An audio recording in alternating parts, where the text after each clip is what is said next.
Bismillahirrahmanirrahim. Assalamualaikum warahmatullahi wabarakatuh. Yang terhormat Ibu Mustaniroh, SE, SYME, selaku dosen pengampu mata kuliah Ilmu Kalam, dan tidak lupa teman-teman kelas 1 Ekonomi Syariah C yang berbahagia. Pertama-tama kita panjatkan puji syukur kepada Allah Subhanahu wa Ta'ala yang telah memberikan hidayat dan rahmatnya sehingga kita bisa melaksanakan perkuliahan pada hari ini dalam keadaan sehat walafiat tanpa kekurangan sesuatu apapun. Sholawat serta salam tetap tersurahkan kepada Nabi kita, Nabi Muhammad SAW, yang kita nantikan syafaatnya di yaumul akhir. Amin ya robbal alamin. Sebelum kita memulai perkuliahan hari ini, alangkah baiknya bersama-sama kita mengucapkan basmalah. Bismillahirrahmanirrahim. Baik, izinkan saya Sofi Istiazah selaku moderator yang memadu jalannya perkuliahan pada hari ini. Kami dari kelompok 11 mata kuliah Ilmu Kalam akan menjelaskan tentang aliran dalam Ilmu Kalam Indonesia menurut H.M. Rashidi dan Harun Nasution. Materi tersebut mencakup biografi Harun Nasution, karya Harun Nasution, pokok pikiran kalam Harun Nasution, implementasi dan manfaat pikiran Harun Nasution, biografi H.M. Rashidi, karya H.M. Rashidi, pokok pikiran kalam H.M. Rashidi, implementasi dan manfaat kalam H.M. Rashidi, perbedaan pendapat terpopuler antara kedua pemikir tersebut, dan kesimpulan. Ada beberapa kelompok kami, yaitu yang pertama Arif Rahman dengan NIM 2141102011086. Yang kedua ada Ilham Musyafa dengan NIM 21411021265. Yang ketiga ada Lutfi Fauzia dengan NIM 2141102011090. Yang keempat ada Zahratul Janah dengan NIM 2141102011206. Dan yang terakhir ada Sofi Istiazah dengan NIM 2141102011123. Langsung saja kita mendengarkan penjelasan yang akan disampaikan oleh para pemateri. Assalamualaikum warahmatullahi wabarakatuh. Saya akan memaparkan materi tentang biografi Harun Nasution. Bapak Profesor Dr. Harun Nasution lahir di Pematang Siantar, Sumatera Utara, tanggal 23 September 1919. Beliau adalah seorang pemikir, seorang filsuf, dan seorang intelektual yang sangat-sangat dibanggakan oleh seluruh rakyat Indonesia. Ilmu beliau menciptakan pemikiran-pemikiran besar yang menjadi titik balik ilmu kalam pada saat ini. Banyak karyanya yang menjadi acuan untuk perkembangan ilmu dan teknologi Islam pada masa saat ini dan sangat-sangat membanggakan bagi rakyat Indonesia. Pada awal mula, beliau bersekolah di HIS atau yang biasa disingkat Holland Inland School dan lulus pada tahun 1934. Dan beliau melanjutkan ke sekolah menengah pada tahun 1937 di Modern Islamistic Quick School dan lanjut pendidikan di Universitas Al-Azhar pada tahun 1940. Dan pada tahun 1952, beliau meraih gelar sarjana muda di American University of Cairo dan merupakan mahasiswa yang sangat dibanggakan oleh universitas tersebut pada masanya. Selanjutnya, beliau melanjutkan menjadi pegawai Deplu, Brussels, dan Kairo pada tahun 1953 sampai 1960. Lalu beliau melanjutkan pendidikannya dan meraih gelar doktor di Universitas McGill di Kanada pada tahun 1968. Selanjutnya, beliau kembali ke Indonesia dan menjabat sebagai Rektor IAIN Syarif Hidayatullah atau yang kini dikenal menjadi UIN Syarif Hidayatullah Jakarta. Beliau menjadi Rektor IAIN Syarif Hidayatullah dan beliau merancang atau menjadi pencetus berdirinya pasca sarjana di universitas tersebut. Dan sekarang, pasca sarjana di UIN Syarif Hidayatullah Jakarta adalah kebanggaan bagi seluruh rakyat Indonesia atas diberdirikannya oleh Harun Nasution. Profesor Harun Nasution menjabat di IAIN Syarif Hidayatullah mulai pada tahun 1973. Dan dari pemikirannya banyak tercipta buku-buku dan juga pemikiran-pemikiran kalam ataupun pemikiran-pemikiran filsuf Islam yang sangat membanggakan dan juga menjadi titik pengukur bagi pemikiran pada masa kini. Beliau wafat pada tanggal 18 September 1999 di Jakarta, meninggalkan ilmu-ilmu yang sangat bermanfaat dan menjadi kemajuan pemikiran Muslim di masa-masa yang akan mendatang. Selanjutnya, saya akan menyampaikan materi tentang karya dari Profesor Dr. Harun Nasution. Apa saja karya-karyanya? Yang pertama ada Islam ditinjau dari berbagai aspeknya. Pada tahun 1974, buku ini dimunculkan. Dan buku ini berisi tentang pemahaman Islam dari berbagai aspeknya, dan juga ada dari menolak pemahaman bahwa Islam itu hanya berkisar pada ibadah, fikih, tafsir, hadis, dan akhlak saja. Buku ini juga menjelaskan bahwa Islam itu lebih luas, dan termasuk dalamnya memuat sejarah peradaban, dan juga filsafat-filsafat, serta mistisme, teologi, hukum, lembaga, dan politik. Jadi buku ini menerangkan tidak hanya tentang keagamaan, tapi Islam itu meluas dari faktor internal dan eksternal. Jadi tidak hanya membahas tentang keagamaan. Yang kedua ada dari buku Teologi Islam, yang menjelaskan tentang aliran-aliran, sejarah, analisis, dan perbandingan. Buku ini dimunculkan pada tahun 1972, yang menguraikan tentang aliran dan golongan-golongan teologi, dan bukan hanya yang masih hingga saat ini, tetapi juga pernah terdapat dalam Islam seperti Khawarij, Murji'ah, Qadariyah, Jabariyah, dan juga Mu'tazilah. Buku ini menjelaskan tentang golongan-golongan, seperti yang saya sebutkan tadi, dan menjelaskan secara terperinci apa saja yang terkandung dalam golongan-golongan tersebut, yang kira-kira bisa menjadi acuan apakah golongan tersebut bisa kita ikuti, dan juga apakah golongan tersebut bisa ditermasukkan menjadi golongan yang rasis ataupun yang tidak. Juga kita bisa membandingkan pada masa kini dan masa dulu dari pemikiran golongan-golongan tersebut. Selanjutnya ada dari buku Filsafat Agama, yang menjelaskan tentang epistemologi dan wahyu ketuhanan, argumen-argumen adanya Tuhan, roh, serta kejahatan dan kemuliaan Tuhan. Ini lebih menjelaskan tentang ilmu tasawuf ya, ataupun ilmu yang menjelaskan tentang yang di luar logika. Nah, buku ini menjelaskan dan meluruskan bahwa Islam itu merupakan agama yang benar dan juga dapat dipahami oleh seluruh umatnya. Selanjutnya ada buku yang berjudul Falsafat dan Mistisme dalam Islam, dan buku ini terbit pada tahun 1978. Buku ini merupakan kumpulan ceramah dari Harun di IKIP Jakarta. Buku ini terdiri dari dua bagian, yakni bagian yang menjelaskan tentang filsafat Islam dan bagian yang menjelaskan tentang ilmu tasawuf yang mengenai tentang mistisme Islam. Bagian filsafat Islam menguraikan tentang kontrak pertama antara Islam dan ilmu pengetahuan, falsafat Yunani, yang kemudian melahirkan filsuf Muslim seperti Al-Kindi, Al-Farabi, Ibnu Sina, Al-Ghazali, Ibnu Rushdi. Sedangkan pada bagian mistisme menjelaskan tentang kedudukan tasawuf dalam Islam sebagai upaya mendekatkan diri pada Tuhan. Buku ini juga mematakan alibi tentang Islam merupakan agama yang sangat mistisme. Nah, buku ini menjelaskan tentang penjelasan tersebut, di mana mistisme itu sebenarnya ada, namun tergantung pada tolak ukurnya. Selanjutnya ada dari pembaruan dalam Islam. Sejarah pemikiran dari gerakan buku ini merupakan kumpulan ceramah dan kuliah umum dari Profesor Harun Nasution di berbagai tempat di Jakarta tentang aliran-aliran modern dalam Islam. Dan melalui buku ini menjelaskan banyak pembahasan mengenai pemikiran dan gerakan pembaruan dalam Islam yang timbul di zaman yang lazim disebut dengan periode modern dalam sejarah Islam, dan pembahasannya mencakup atas pembaruan yang telah terjadi di 3 negara Islam, yaitu Mesir, Turki, India, Pakistan.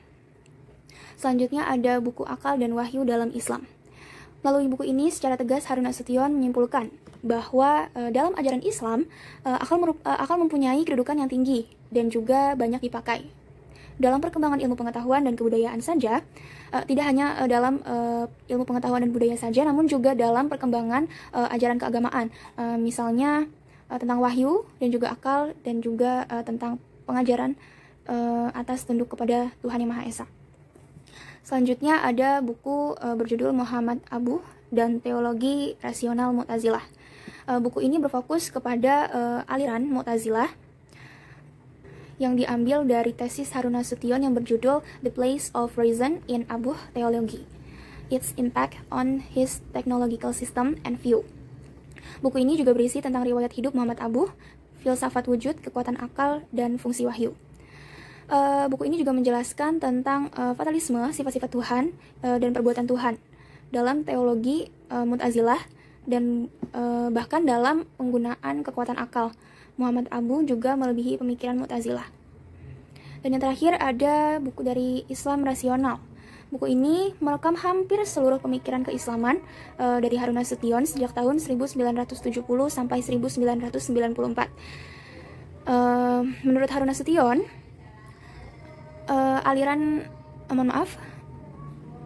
menurut Harun Nasution, hal itu diubah dengan pandangan rasional yang sebenarnya telah dikembangkan oleh teologi Mu'tazilah. Jadi kesimpulannya, pemikiran-pemikiran dari Harun Nasution ini adalah menjorok kepada pemikiran tentang aliran, seperti aliran-aliran Mu'tazilah, Jabariyah, Murji'ah, Khawarij, dan Qadariyah, dan mungkin ada pemikiran-pemikiran dari golongan lain. Sehingga dari pemikiran tersebut menciptakan suatu pemikiran besar di Indonesia yang menjadi titik cikal bakal pemikiran teologi di Indonesia. Mungkin demikianlah yang dapat saya sampaikan. Kurang lebihnya mohon maaf. Dilanjut ke materi selanjutnya. Terima kasih. Pokok-pokok pemikiran kalam Harun Nasution. Pemikiran Harun Nasution tentang rasionalitas dan intelektualitas. Dalam memahami Islam dan ajaran studi Islam sangat berpengaruh terhadap pemikiran keislaman di Indonesia. Khususnya perkembangan pemikiran keislaman di UIN atau di IAIN. Pemikiran Harun Nasution tersebut tentu tidak berangkat dari ruang hampa. Banyak faktor yang mempengaruhi dan mendorong untuk melakukan pembaruan pemikiran kalam di Indonesia, yaitu ada 5. Yang pertama, faktor pendidikan dan pengalaman. Yang kedua, pembaruan teologi. Dan yang ketiga, akal dan wahyu. Yang keempat, baik dan buruk menurut pertimbangan akal. Untuk materi selanjutnya adalah implementasi dan manfaat kalamnya Harun Nasution. Usaha-usaha yang dilakukan Harun Nasution dengan pembenahan terhadap berbagai sektor telah melahirkan suatu citra IAIN Jakarta dan IAIN se-Indonesia. Identitas tersebut adalah IAIN sebagai suatu pusat studi pengembangan dan pembaruan pemikiran dalam Islam. Dalam Dineka Pendidikan Tinggi Agama Islam IAIN atau STAIN, arah visi dan paradigma baru ini telah dikembangkan Nasution meskipun dalam batas-batas tertentu. Harun Nasution adalah intelektual Islam yang memiliki komitmen ke arah pengembangan pendidikan tersebut. Berkaitan dengan personal teologi, Nasution telah melakukan suatu terobosan penting dengan memberikan pendekatan baru dalam kajian teologi rasionalitas dan dialektik. Dia mulai dengan menelah ulang secara komprehensif aliran-aliran teologi Islam klasik, khususnya Asy'ariyah, Muturidiyah, dan Mu'tazilah. Bukunya yang mengkaji masalah ini, teologi Islam, aliran-aliran, sejarah, analisa, dan perbandingan 1972, telah tersebar luas dan memiliki pengaruh yang besar. Yaitu biografi H.M. Rasjidi. H.M. Rasjidi merupakan anak kedua dari 5 bersaudara. Ayahnya bernama Atmo Sudikdo, kakak pertamanya bernama Sapardi, adiknya bernama Sajiman, Sakijan, dan yang terakhir adik perempuannya bernama Sajina. Pada masa kecilnya, nama Rasjidi yaitu Saridi. Perubahan nama dari Saridi ke Rasjidi ini dimulai ketika ia menempuh studi di Al-Irsyad yang bertempat di Lawang, Jawa Timur. Nama Rasjidi ini diberikan oleh gurunya yaitu Syekh Ahmad Surkati. Rasjidi lahir pada Kamis Pahing 20 Mei 1915 di Kota Gede, Yogyakarta. Kemudian beliau meninggal tanggal 30 Januari 2001 pada usia 85 tahun di Rumah Sakit Islam Jakarta dan dimakamkan di pemakaman keluarga di Kota Gede, Yogyakarta. Karya H.M. Rasjidi: 1. 4 kuliah agama Islam pada perguruan tinggi. 2. Strategi kebudayaan dan pembaharuan pendidikan nasional. 3. Islam menentang komunisme. 4. Islam dan Indonesia di zaman modern. 5. Islam dan kebatinan. 6. Mengapa aku tetap memeluk agama Islam. 7. Agama dan etika. 8. Islam dan sosialisme. 9. Koreksi terhadap Dr. Horis Majid tentang sekularisme. 10. Koreksi terhadap Dr. Harun Nasution tentang Islam ditinjau dari berbagai aspeknya. 11. Apa Tuhan Syiah. 12. Hendak dibawa kemana umat ini. 13. Filsafat agama. Al-Quran dan Sains Modern karya Maurice Bucaille. 15. Terjemahan buku Humanisme dalam Islam karya Dr. Marcel Boissard. 16. Janji-janji Islam. 17. Terjemahan buku Persoalan-persoalan filsafat oleh Titus. 18. Sidang Raya Dewan Gereja Sedunia di Jakarta. 19. Kebebasan beragama. 20. Keutamaan hukum Islam. 21. Kasus RUU perkawinan dalam hubungan Islam dan Kristen. 22. Di sekitar kebatinan. 23. Sikap umat Islam Indonesia terhadap ekspansi Kristen. Pemikiran H.M. Rashidi yaitu ada 4. Yang pertama, kedudukan akal dan fungsi wahyu dalam Islam. Tentang akal, beliau berpendapat bahwa akal tidak mampu mengetahui baik dan buruk.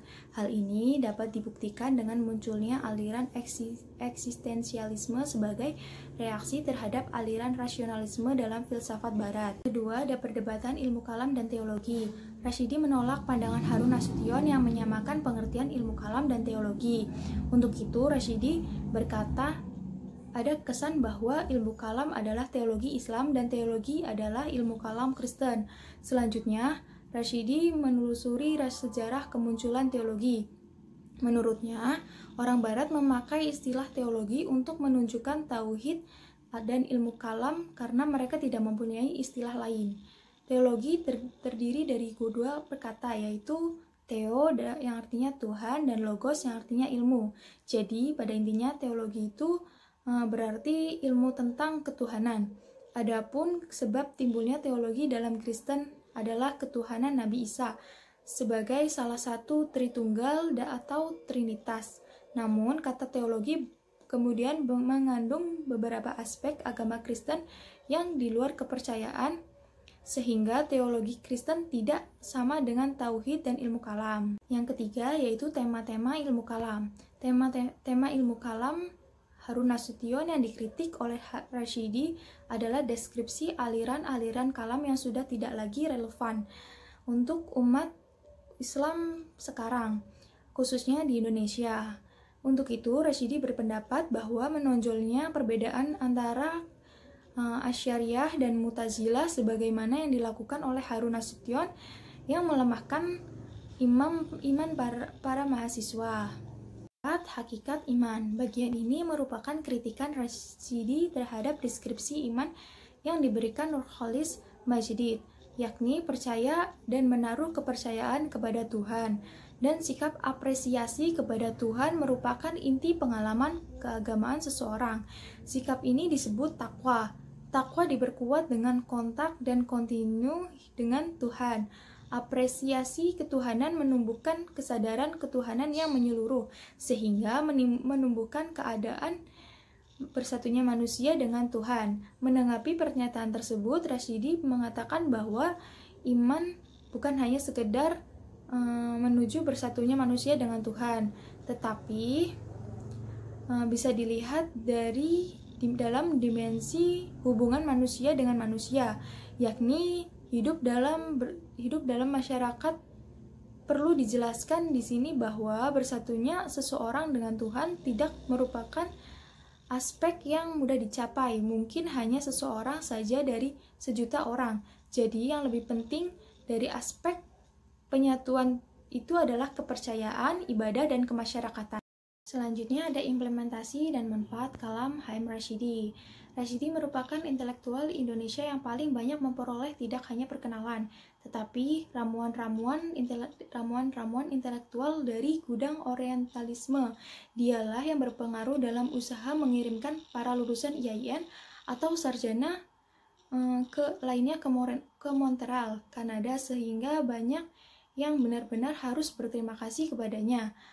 Karena apa yang telah dirintisnya kemudian diteruskan dalam skala yang lebih besar dan penuh harapan oleh Munawir Ghazali.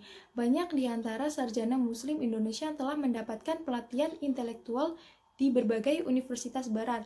Mereka sebagai cendekiawan yang dapat merefleksikan perkembangan intelektual di kalangan umat Islam dewasa ini, antara lain seperti M. Amin Rais, yang kedua Kunto Wijoyo, terus ada Ahmad Syafi'i, Marif, dan yang terakhir Jalaluddin Rahmat. Meskipun mereka mendapatkan pelatihan dalam berbagai disiplin ilmu yang berbeda-beda, mereka sama-sama sangat mempedulikan persoalan-persoalan keislaman dari sisi sosial, ekonomi, politik, dan doktrin sebagaimana tercermin dalam karya-karya mereka. Terhadap ide sekulerisme di Indonesia yang dilontarkan oleh Nurcholish Majdid yang notabene berpendidikan barat. Rasidi menanggapinya bahwa tidak ada destinasi asosiatif antara nasionalisme dan Islam di kalangan kaum muslim. Perbedaan pendapat terpopuler antara kedua pemikir tersebut. A. Tentang perbedaan ilmu kalam dan teologi. Rasidi menolak pandangan Harun Nasution yang menyamakan pengertian ilmu kalam dan teologi. B. Tentang hakikat imam.